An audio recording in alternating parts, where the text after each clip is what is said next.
Saya Muhammad Farizwan bin Suhaimin, nombor matrik A21E2641 akan menceritakan kisah Tony Fernandez. Biodata Tony Fernandez ialah seorang usahawan Malaysia berbahasa India yang berketurunan Malayam dan Goa dengan darah keturunan Portugis Melaka yang dilahirkan di Kuala Lumpur pada 30 April 1964. Ibu bapanya ialah Dr. Stephen Edward Fernandez dan Anna Dorothy Fernandez. Beliau berpendidikan di Sekolah Alice Smith di Kuala Lumpur bermula pada usia 12 tahun dari 1977 hingga 1983. Beliau belajar di Kolej Epsom di England. Beliau belajar matrikulasi di Sekolah Ekonomi London dan menambahkan pelajarannya dalam bidang perakaunan.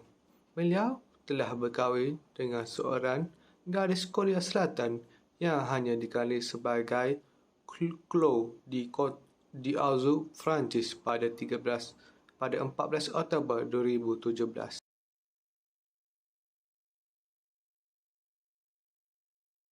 Pada tahun 2001, Tony Fernandez telah membawa idea untuk membuka low-cost airline kepada Tun Dr. Mahathir yang pada ketika itu Perdana Menteri Malaysia. Tony memang ada banyak pengalaman dalam sektor penerbangan sebab beliau pernah bekerja di syarikat penerbangan tambang murah di UK, Virgin, iaitu Virgin Atlantic yang dimiliki oleh Richard Branson. Tapi kenapa Oktober 2001 baru dia nak balik Malaysia nak tubuhkan AirAsia? Kalau korang masih ingat, pada September 2001, satu kejadian besar telah berlaku, iaitu tragedi September 11 di mana menara World Trade Center di US telah dirempuh oleh dua kapal terbang komersial.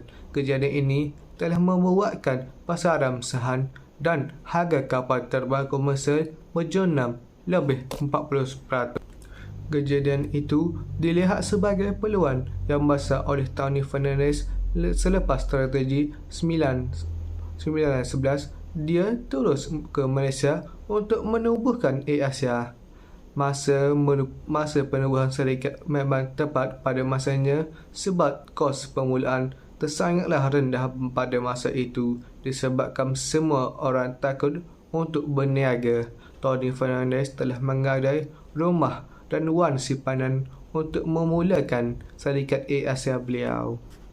Masa itu, Tun Dr. Mahathir menyarankan beliau untuk membeli AirAsia dari DRB Hicom yang sedang dibelenggu masalah kewangan. Tony telah membeli AirAsia dengan harga RM1 bersama dua kapal terbang Boeing 737 dan hutang sebesar RM40 juta. Selepas setahun, Tony telah berjaya mengembalikan AirAsia di landasan yang betul dan melasaikan semua hutang. Pada tahun 2004, Tony Fernandez telah memasukkan AirAsia di pasaran bursa dan mendapat sambutan yang sangat baik. Saham AirAsia oversubscribed by 130 times dan berjaya mendapat RM800 juta dari pelabur dalam masa 3 tahun. Nasib AirAsia terus berubah sebab Tony berjaya mengambil peluang ketika pasaran menjunam. Syarikat lain Tony Fernandez.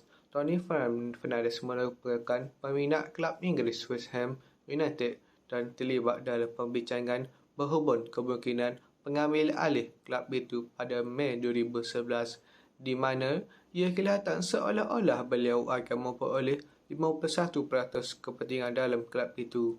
Pada 18 Ogos 2011, hanya 3 bulan selepas promosi, Queen Park Rangers kembali ke Liga Prima. Berikutan ketiadaan selama 15 tahun, Tony Fernandez diumumkan sebagai pemegang saham majoriti mereka setelah membeli saham 66% Bernie Ecclestone. Beliau juga dinamakan sebagai pengerusi KPR Holding anugerah dan pencapaian Tony Fernandes. Pertama, beliau telah memberi Ketua Syarikat Malaysia bagi tahun 2003 iaitu Malaysian CEO of the Year 2003 pada Disember 2003 iaitu sejenis anugerah tertinggi yang sehingga kini hanya diberikan kepada 9 pengusaha di Malaysia oleh American Express dan Business Times.